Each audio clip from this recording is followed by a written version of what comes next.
Hi friends. अभी मैं part 2 लेकर के आ रहा हूँ, बुक प्रमोशन की पार्ट 2, क्योंकि मैं जानता हूँ कि बच्चों को बताना बहुत जरूरी है कि मेरी बुक कहाँ मिलने वाली है। तो क्योंकि जिंदगी में बहुत सारे गम हैं, आज मैं लोकेशन बताता हूँ, साथ ही साथ पढ़ाई भी शुरू कर देता हूँ। और मैं लोकेशन बताने के लिए बस 2 से 3 मिनट का समय दूंगा, क्योंकि मेरे पार्ट 1 वीडियो में मैंने बिहार और झारखंड के सारे बुक डिस्ट्रीब्यूटर के नाम बता दिए हैं। क्योंकि जिंदगी में बहुत गम है, गम को खुशियों में बदलना है। और जिस तरह से मैं खुश हूँ उस तरह से आप भी खुश रहो, ऐसा चाहता हूँ। क्योंकि आप एक गाना गाते रहते हो, रोना चाहे रो ना पाए, दिल कितना मजबूर है, कौन जाने किसे पता है, रब को क्या मंजूर है, रोना चाहे रो ना पाए। अरे क्यों हो रहा है?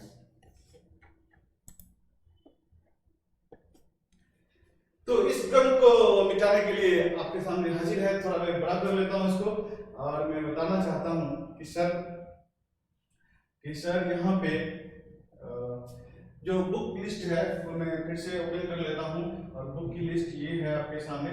और ये बुक की लिस्ट में थोड़ा सा बड़ा कर देना चाहता हूँ कि सर बिहार झारखंड के अलावा और कहाँ मिलने वाली है गौरव सर की किताब, जो कि रेलवे के लिए रामबाण है। मैंने लिखा है किताब में, जो रेलवे के लिए पुस्तक रामबाण साबित होने वाली है। किसी भी चक्कर में नहीं पड़ना है, एक बार इस बार, क्योंकि मैं आपके जमीन तो रजिस्ट्री नहीं करवा रहा हूँ, मैं तो बहुत बड़े पैसे नहीं ले रहा हूँ, आप पढ़ाने के लिए मैं फीस भी कुछ नहीं ले रहा हूँ, सिर्फ ये बुक दे रहा हूँ पढ़ने के लिए। और उसमें 213 या 14 पेज की किताब है, उसकी जो कीमत है मात्र 113 रुपए की है। और फिजिक्स, केमिस्ट्री, बायोलॉजी तीनों को चेक करने के लिए बोला हूँ। 60 सेट बुक के कवर पे है, 62 सेट मिलेगी। और लोकेशन इस तरह से है बुक की कि सर पूरे इंडिया में है, घर घर पहुंचेगी। अमेजन, फ्लिपकार्ट पे भी दिया गया है, किरण प्रकाशन की वेबसाइट पर भी है। और इतना जरूरत नहीं पड़ेगा, क्योंकि आप ऑनलाइन मंगाएंगे थोड़ी सी महंगी पड़ जाएगी। लेकिन अगर आप चाहते हो कि अपने लोकल दुकानों में, तो सर लॉकडाउन के बावजूद भी आपको हर जगह अवेलेबल करा दिया गया है। जैसा खुशियों की लहर आ गई है। शुरू करते हैं कहाँ हमारे दूर क्षेत्र में कुछ लोग ग्रुप डी हैं, कुछ लोग टेक्नीशियन हैं, उन्होंने भी इस फॉर्म को भरा है। तो वो लोग नौकरी कर रहे हैं, कहाँ होंगे, मैंने सबके बारे में बात की प्रकाशक महोदय से, और उन्होंने कहा कि सर हम हर जगह किताब को पहुंचा देंगे। देखिए सर, नाम पढ़ देते हैं एक बार। अहमदाबाद, बेहमपुर, मुंबई, गोरखपुर, जबलपुर, कानपुर, मुरादाबाद, रांची, राउरकेला, मैनपुरी, ऋषिकेश, जयपुर में 3 जगह है, अजमेर, चंद्रपुर, भीलवाड़ा, दिल्ली, भिलाई, इलाहाबाद के दोस्तों को प्रणाम है। और हरदोई, आगरा, बिलासपुर, यवंतमाल, और अलीगढ़, वाराणसी, पटना, मेरठ, झांसी, श्रीगंगानगर, भोपाल, अलवर, आगरा, हनुमानगढ़ टाउन, श्री गंगानगर, फिर से है रायपुर, रोहतक, सूरत, बरेली, सहारनपुर, कुल्लू, श्री गंगानगर, अलीगढ़, और भुवनेश्वर, बीकानेर, दिल्ली, गोरखपुर, ग्वालियर की बात सुना जाती है, अगरतला, अलवर, जहां ट्रेन जाती है हर जगह किताब मैंने पहुंचा दी है। अगरतला, अलवर, आजमगढ़ में 3 जगह है। और आजमगढ़ के हमारे इंचार्ज जी यहाँ पर आजमगढ़ के हैं। और उसके बाद बरेली, बस्ती, बीकानेर, देहरादून, देवरिया, देवरिया के बहुत सारे छात्रों को मैंने पढ़ाया है। फैजाबाद अयोध्या हो गया है, फैजाबाद, गाजीपुर, गोरखपुर, हल्द्वानी, हरिद्वार, बाबा रामदेव को प्रणाम, और हिसार, इंदौर, झांसी, कोटा, लखनऊ, मुरादाबाद, मुजफ्फरनगर, वाराणसी, दिल्ली, पुणे, नासिक, गंगापुर सिटी, इलाहाबाद, जबलपुर, औरंगाबाद, और चंडीगढ़, सीकर, रुड़की, थाने, लुधियाना, हनुमानगढ़ टाउन, मेरठ, भोपाल, जोरहट, मुंबई, कोलकाता, पटना, जालंधर, फर्रुखाबाद, उज्जैन, पटियाला, चंदौसी, अंबाला कैंट, जामनगर, हापुड़, कैथल, गाजियाबाद, गुड़गांव, दिल्ली के सारे सिटी में है। और इधर में थोड़ा भूल गया था, मैं बता देता हूँ कि आपका जोधपुर, लखनऊ, नागपुर, जमशेदपुर, देहरादून, पटना, करनाल, उदयपुर, रेवाड़ी, चंडीगढ़, कटक, रांची, भागलपुर, रीवा, पोर्ट ब्लेयर तक चली गई। बहुत बहुत धन्यवाद हमारे प्रकाशक महोदय को। उसके बाद आते हैं कि सबसे बड़ी बात होती है कि ठीक है सर, ये बुक निकालते हैं हम लोग, तो बुक निकालते हैं तो पहुंच नहीं पाता है लोगों तक। तो मैं चाहता हूं कि ये 113 रुपए की बुक है, और हम लोग तो ऐसे पैसे कैसे चीजों में खत्म कर देते पता नहीं। 1 से 13 रुपये लेते हैं, इसके बदले में मेहनत की हुई किताबें देते हैं। ठीक है, इससे आपको इस एग्जाम में बहुत बहुत लाभ मिलने वाला है, कोई फेक नहीं है। एक रेलवे एम्प्लॉय होने के नाते आपको मैं कहता हूं कि ये 6 वर्षों का अनुभव और एक ईमानदार व्यक्ति बोल रहा है कि किताब एकदम सटीक है, उससे टेस्ट कर लीजिए। और उसके बाद आते हैं रेवाड़ी के बाद चंडीगढ़, कटक, रांची, भागलपुर, रीवा, पोर्ट ब्लेयर, कानपुर, इंदौर, बीकानेर, अलवर, गाजियाबाद, हैदराबाद और सहारनपुर। इन तमाम जगह पे बिहार झारखंड का मैंने अलग से नाम लिया, यूपी का भी एक अलग लिस्ट है, लेकिन अब समय नहीं बर्बाद करना चाहता। ये एक बार कह दिया कि आप सभी आदमी बुक परचेज कर लेना जहां से भी, और बुक बना के एग्जाम उतारना। टूर्नामेंट आने वाला है, हम लोग को बैटिंग करना है, और वही बैटिंग हमको जिंदगी हमारा बनाने वाला है। तो आप लोगों को ऑल द बेस्ट। और आज का टॉपिक प्रोजेक्टाइल मोशन स्टार्ट होता है। चलिए, प्रोजेक्टाइल मोशन स्टार्ट करने से पहले देखो, प्रोजेक्टाइल मोशन जो पढ़ेंगे आज का टॉपिक कैसे पढ़ेंगे, जैसा मेरा स्टाइल है पढ़ाने का, उसको बहुत लोगों ने फॉलो किया है। पहले उसकी थ्योरी को जान जाते हैं, फिर विषय वस्तु को हम लोग कंटेंट शुरू करते हैं। और थ्योरी जानने के बाद हम लोग क्या करेंगे कि मेरे पास प्रिंटेड इंपॉर्टेंट क्वेश्चन है, आपके पास किताब पहुंच गई है। कुछ ही दिनों में, जब एक सप्ताह में सारे बच्चों के पास किताब पहुंच जाएगी, तो मैं आपको एक लाइव सेशन दूंगा फिजिक्स, केमिस्ट्री, बायोलॉजी का, उससे अपने आप को चेक करेंगे। सुपर फास्ट सेशन होगा। और 10 दिन के बाद बहुत सारी कोशिशें पर विचार चल रही है, हम लोग भी बहुत सारा कोशिश कर रहे हैं कि क्या करें विद्यार्थी को जो इसमें लाभ होगा, क्योंकि मैं तो ऐसी काम कर ही रहा था, अभी थोड़ा मोड चेंज हुआ है। फिजिक्स, केमिस्ट्री, बायोलॉजी की दूंगा मैराथन क्लास, और आप लोग इसी तरह का तमाम content, math, reasoning, current affairs पे भी अपना गौर कीजिएगा। मैं उस विषयों की तैयारी करने में आपके साथ नहीं हूं, लेकिन बार बार मैं बोलता हूं कि math, reasoning, current affairs is more important than other subjects. We are a part of preparation. हम लोग साइंस का चिंता नहीं करने देना चाहते हैं स्टूडेंट का, इसलिए मैं यहाँ पर हाजिर हूँ। स्टार्ट करते हैं हम लोग प्रोजेक्टाइल मोशन से। प्रोजेक्टाइल मोशन की बात करते हैं सर, तो यहाँ पर ये है आपका पास प्रोजेक्टाइल मोशन। देखो, प्रोजेक्टाइल मोशन को एकदम सरल भाषा में बात करते हैं कि सर बोलेगा क्या बोलते हैं, तो आप लोग अब तक पढ़े आए, प्रक्षेप गति। प्रक्षेप इसलिए बोलते हैं कि जिस चीज को हम लोग फेंक देते हैं ना, उसको बोलते हैं प्रक्षेप गति। प्रक्षेप बोले तो किसी वस्तु को, जैसे कि मैंने अपने हाथों से फेंक दिया, जैसे मैदान में किसी गेंद को आप फेंक देते हैं तो उसको बोलते हैं प्रक्षेप, क्योंकि आप उसके साथ नहीं जा रहे। ठीक है, अब ऐसा बात है कि अगर आप किसी वस्तु के साथ से जाते हैं, जैसे मोटरसाइकिल चलाते हुए जाते हैं, तो उसको प्रक्षेप नहीं बोलते, क्योंकि उस वस्तु के साथ आप बैठे हुए।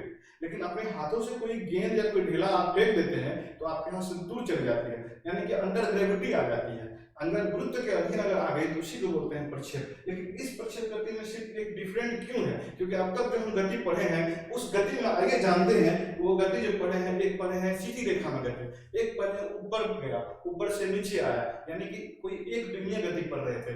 आज के दिन में हम लोग पढ़ेंगे ऐसा गति जिसके अंतर्गत हम वस्तु जो है सो वो हॉरिजॉन्टल के साथ साथ वर्टिकल मोशन करती है, यानी कि क्षैतिज दिशा में भी तय करेगी, फेंकेंगे एक के बाद, लेकिन दूरी तय करेगा दोनों दिशा में। बोलो कैसे? हम फेंक देते हैं उस वस्तु को, ऐसे, यहाँ से हाथ से मेरा छूट गया वस्तु ऐसे, तो आप जितना जोर से फेंकेंगे कहीं तो रुकेगा नहीं वस्तु।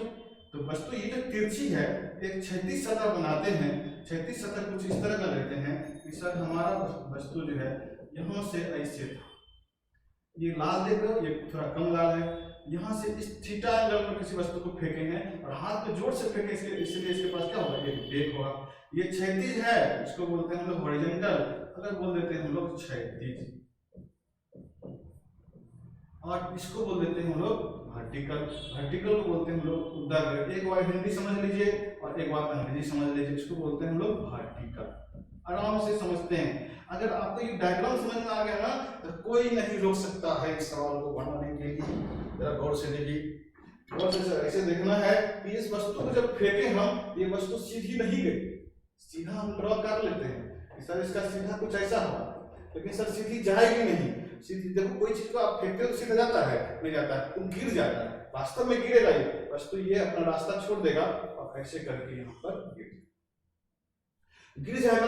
तो गिर जाएगा तो कोई ऐसा दूरी होगा जहां से ये बेंट हुआ नीचे की तरफ आएगा। सपोज करते हैं तो वो दूरी जो है मेरा, वो दूरी मेरा ये है, यहाँ से वस्तु नीचे की तरफ गई है, यहाँ तक वस्तु ऊपर की तरफ गई थी। सपोज करो कैसे, अब चेक करते हैं कि कैसे बोलते हैं कि वस्तु दोनों दिशा में दूरी तय करती है। जी सर तय करती है। देखो सर यहाँ पर देखो वस्तु, यहाँ पर यदि ये वस्तु यहाँ x है तो इसका जो ये y दूरी भी तय की है, पता कैसे करेंगे? तो सर यहाँ पर ड्रॉ कर लेते हैं, यहाँ से देखते हैं। देखो ये वस्तु ऊपर भी गई है, पहले यहाँ 0 पर थी, अब ये वस्तु यहाँ पहुंच गई, इसका मतलब ये y दूरी भी तय की और x दूरी भी तय की।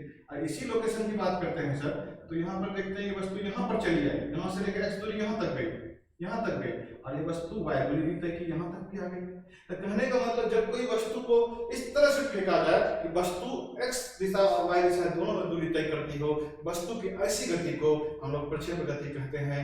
क्लासरूम मटेरियल में अपने टेलीग्राम चैनल पर दे रखा हूं, जिसके लिए बार बार कहता हूं कि ज्ञान क्रांति करके टेलीग्राम देखिए। 2 चैनल हैं, दोनों चैनल अपने ही हैं, लेकिन अभी एक चैनल पर कम है, उस पर कंटेंट कम मिलता है, लेकिन जिसमें आपको 420 से प्लस विद्यार्थी जुड़े हुए हैं, वैसे कंटेंट में जुड़िए, डेली मटेरियल मिलता है, क्योंकि इस पर मटेरियल पूरा प्रोवाइड करना मुश्किल है, ऐसे में फिजिक्स बहुत लंबा हो जाएगा। तो प्रोजेक्टाइल मोशन की परिभाषा समझने के बाद हम जानते हैं कि कोई वस्तु ऊपर से नीचे तब गिरती है जब उसका ऊपर वाले पॉइंट पे अधिकतम ऊंचाई पर वेग 0 हो जाता है। वेग 0 हो जाता है तभी गिरता है, वेग उस वहां पे कुछ होता है ना तो और ऊपर जाता है, इसलिए जहां से गिरा वहां पर वेग क्या होगा?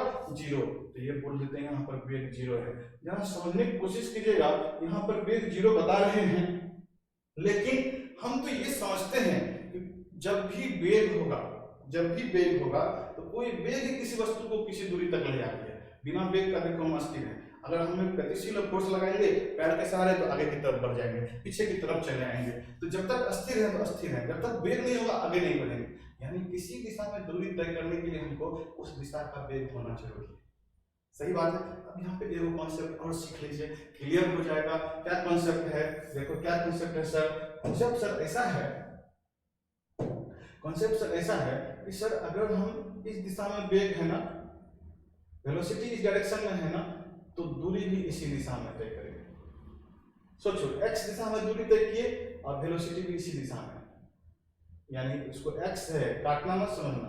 अगर हम किसी वस्तु को ऐसा ऊपर की तरफ फेंकते हैं तो हमारा दूरी भी ऊपर है, ऐसे इस तरफ जाएगा क्या? तो वस्तु इस तरफ आएगी, वेग दिए इधर ऊपर की ओर, वस्तु इधर आएगी नहीं आएगी, यानी कि उसी दिशा में यानी y दूरी तय करेगी। यानी अगर हम सीधा फेंकेंगे तो x में जाएगा, अगर ऊपर फेंकेंगे तो ऊपर जाएगा। इसका मतलब भी x दिशा में जाने के लिए जो दूरी रिस्पॉन्सिबल है, उत्तरदायी है, उसको बोलते हैं vx, और y दिशा में जो जाएगी उसको बोलते हैं vy।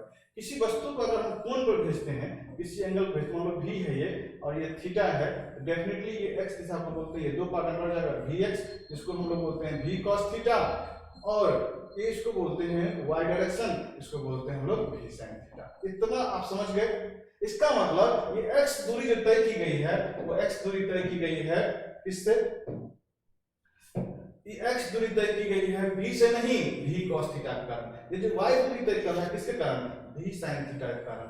इसका मतलब यहाँ पर पूरा v 0 नहीं हुआ, इसका मतलब यहाँ पर पूरा v 0 नहीं हुआ है। यहाँ पर सर ये ऊपर ले जाने वाला वेग, क्योंकि ऊपर से नीचे गिरा है, ऊपर जा रहा था किससे? vy से। इसको क्या बोलोगे यहाँ स्टार्ट में? uy, यहाँ पर क्या बोलोगे स्टार्ट में? ux। तो यहाँ पर क्या 0 हो गया? vy 0 हुआ है। क्या 0 हुआ है? vy 0 हुआ है, और इस डायरेक्शन का जो वेग है वो है। अगर नहीं होता बस तो सीधे घम से यहीं गिर जाता, वस्तु गया इधर, इधर आ रहा है वस्तु, इधर आ रहा है वस्तु, इसलिए सर vx अभी है, vy 0 हुआ है, vx अभी है, vx अभी है, vx अभी है, vy आपका 0 हुआ है। बोलो ये जो महत्तम ऊंचाई है यहाँ पर क्या क्या 0 हो गया? तो देखते हैं, हम पॉइंट लिखते हैं, बहुत महत्वपूर्ण हो जाएगा हमारे लिए ये पॉइंट। क्या हो जाएगा सर? हम लिखते हैं पॉइंट। हमारे लिए क्या महत्वपूर्ण हो जाएगा यहाँ पर? फर्स्ट देखिएगा, सर पॉइंट बनाते हैं, वो बनाइए कि क्षैतिज दिशा में, आज बड़ा भी थ्योरी हो रहा था ना, सीखोगे। क्षैतिज दिशा में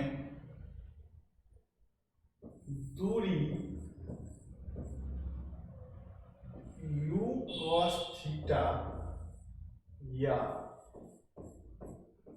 ux x से तय की जाती है। क्षैतिज दिशा में दूरी u cos थीटा या ux से तय की जाती है। ये u है भाई, ठीक है। और उदग्र दिशा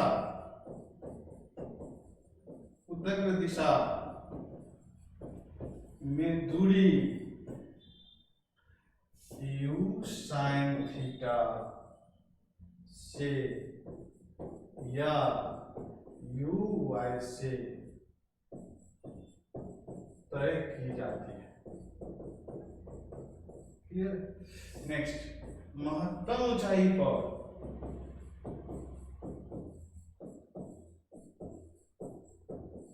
वेग vy, देखो vx नहीं बोले हैं, क्षैतिज वेग नहीं बोले हैं, यानी उदग्र वेग वर्टिकल मोशन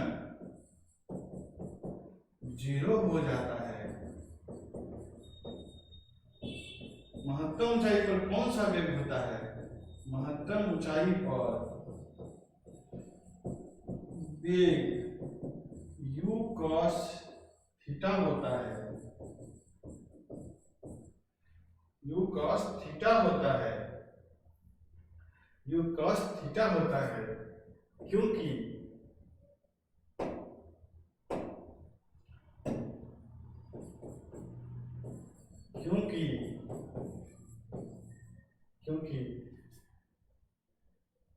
क्षैतिज वेग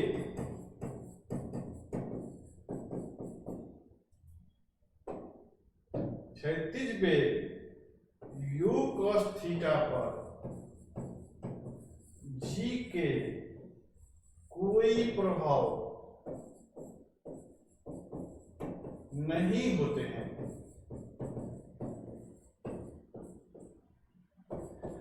प्रक्षेप गति प्रोजेक्टाइल मोशन 2D द्विविमीय का उदाहरण है।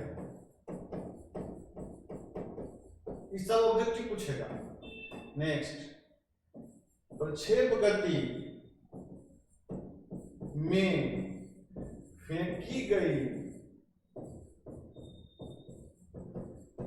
वस्तु का पथ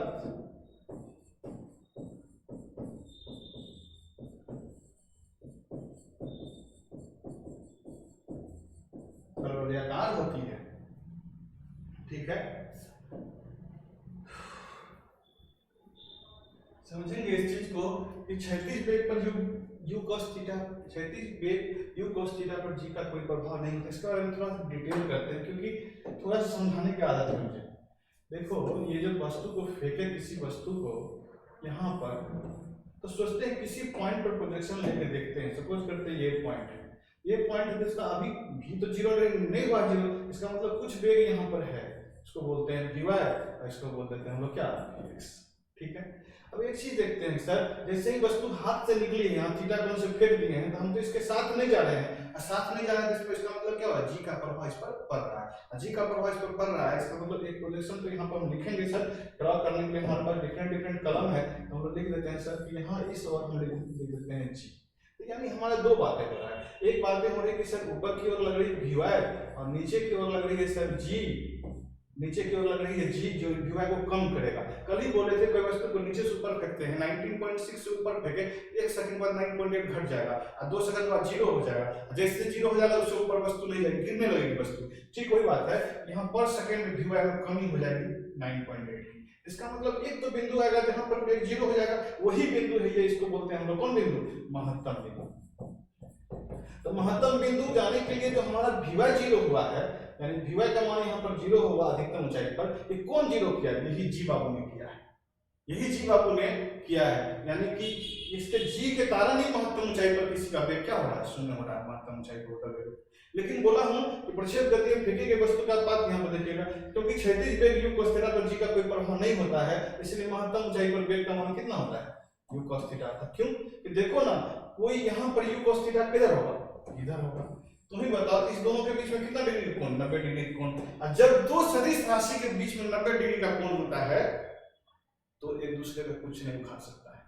यानी g अगर सोचो ना, एक बात बोल रहे थे हम लोग, वस्तु किसी वस्तु पर ऐसे बल लगा दो, ये वस्तु ऐसे है, ये 10 किलो का वस्तु है, 10 केजी का वस्तु है, इस पर बल लगाया ऊपर कितना से, 100 न्यूटन से, ये वस्तु ऊपर जाएगा कि इधर जाएगा, वस्तु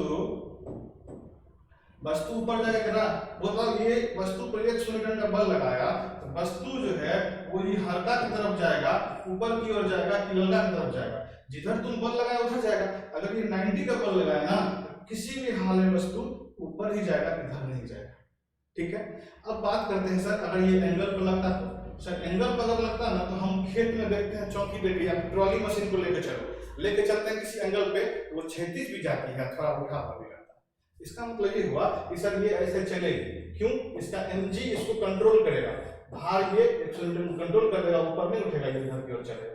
तो सीधा अभी का नॉलेज क्या कहता है कि जब दो सदिश के बीच में 90 डिग्री का कोण होना, तो ऐसी स्थिति में वस्तु जो है वो उस पर जी का मान का प्रभाव नहीं पड़ेगा। हम देखो जी इधर है, दो वस्तु के बीच में अगर 90 डिग्री कोण हो, एक दूसरे पर कोई प्रभाव नहीं डालता है, ना ही जी यू cos थीटा प्रभाव डालेगा और ना ही यू cos थीटा पर जी का प्रभाव होगा। ठीक है, तो समझ गए क्यों होता है यहाँ पर, महत्तम ऊंचाई पर जी जो होता है वो नीचे की तरफ होता है, और इस दोनों के बीच में 90 डिग्री कोण होता है। इस पे पूछा था एक न्यूमेरिकल, क्या था ऑब्जेक्टिव, गौर फरमाइएगा, ऑब्जेक्टिव क्या था, गौर फरमाइएगा। क्वेश्चन आपके सामने में पेश कर रहा हूं। क्वेश्चन ये था सर कि महत्तम ऊंचाई पर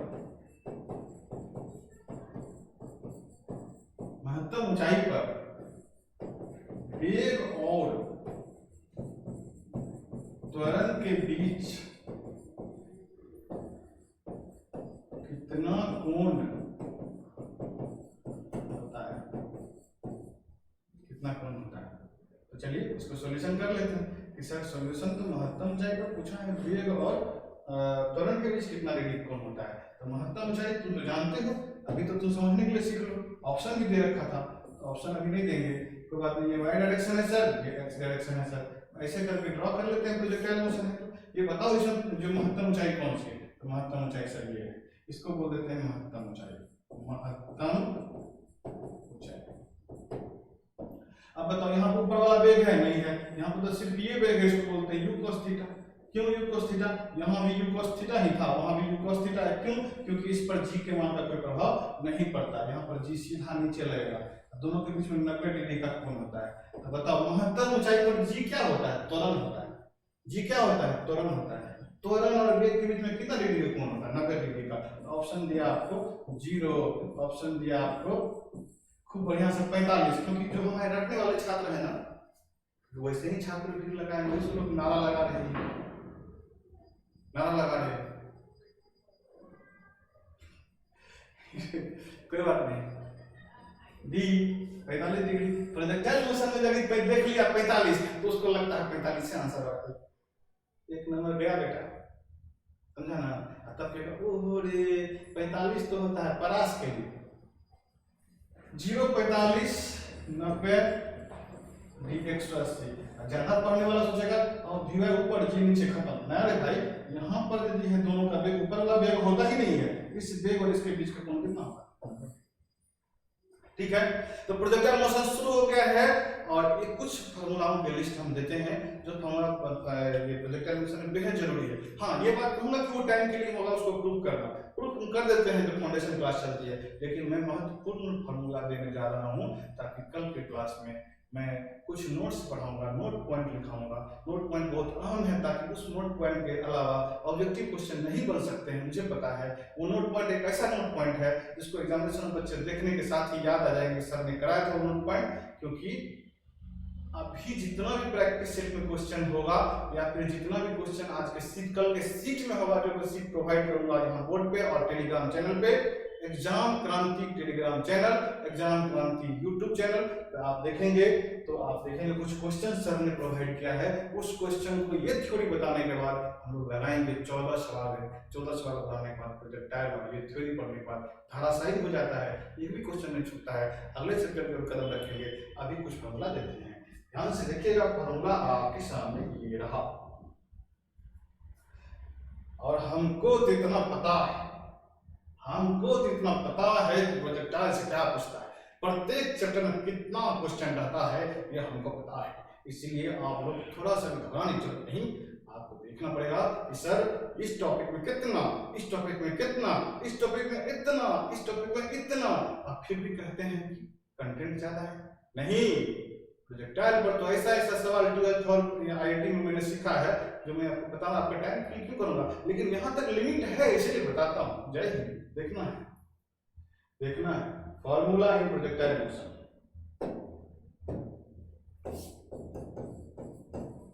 formula in projectile motion, projectile motion या प्रक्षेप गति के सूत्र।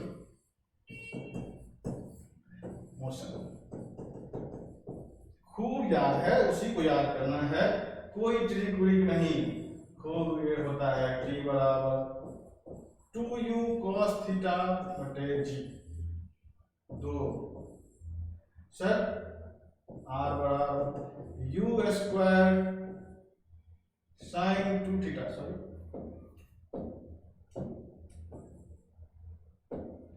साइन 2 थीटा बटे जी, 3 h बराबर u square sine square theta बटे ये HRT वाला चीज सब उतना नहीं टेंशन लो। HRT ये स्क्वायर ये हमको लगता है कि कॉपी हो रहा है, मगर कुछ नहीं यार। देखो आराम से कि सर ये जो हम लोग किसी वस्तु को फेंकते हैं ना, उसी पर फिजिकिस्ट ने क्या किया, फॉर्मूला ये महत्तम ऊंचाई तो यही न होगा, इतना ये h होगा। और ये देखो सर ये हुआ उदग्र दिशा में अधिकतम दूरी, यहाँ से लेके यहाँ तक क्या हो जाएगा, क्षैतिज दिशा में अधिकतम दूरी। और यहाँ से लेकिन यहाँ तक जब वस्तु को फेंके वहां से तक गिरने में कितना समय लगा, तो होता है कि तो सर उड़ान काल का फॉर्मूला ये रहा सामने में, एच का फॉर्मूला ये रहा सामने में, और परास का फॉर्मूला ये रहा सामने में। ये फॉर्मूला सिर्फ दिखाने की चीज होती है, कोई रट्टा रट्टा लगाने की जरूरत नहीं है। सवाल बनेगा अपने फॉर्मूला आएगा। हम तो देखते हैं कई बड़ा बड़ा स्टूडेंट के पास कितनी सारी किताबें, ये किताब भी सर बोल रहे पढ़ने के लिए, ये किताब भी सर बोल रहे। अब किनको सर, क्योंकि जानते हैं कि ज्यादातर तो प्रमोशन की बात होती है, दिमाग में ये दिमाग में आ रहा है, वो दिमाग में आ रहा है, ये आ रहा है। अरे भैया स्थिर हो जाओ, ठीक है ना, ओरिजिनलिटी पर ध्यान दो, ठीक है ना, कंटेंट पर ध्यान दो, प्रीवियस ईयर पेपर पर ध्यान दो, प्रैक्टिस सेट पर ध्यान दो, और ये सब सवाल बनाइए। हम तो देखिए कल एक बहुत अच्छे दोस्त ने एक चीज को शेयर किया, उन्होंने बताया कि कॉन्सेप्ट वाइज पढ़ें और बेसिक चीजों की जानकारी अगर है, बेसिक चीजों की जानकारी और प्रैक्टिस वर्क अगर है तो सफलता कोई रोक नहीं सकता है। तो आज का सेशन में आज यही खत्म करता हूँ। कल आ रहे हैं प्रोजेक्टाइल मोशन के सेकेंड क्लास को लेकर के, और उसमें मैं आपको सिखाने वाला हूँ कंप्लीट चीज। न्यूमेरिकल खत्म कर दूंगा, नया चैप्टर स्टार्ट कर दूंगा। बहुत बहुत धन्यवाद सबको, प्रणाम। बुक पढ़िए, धन्यवाद।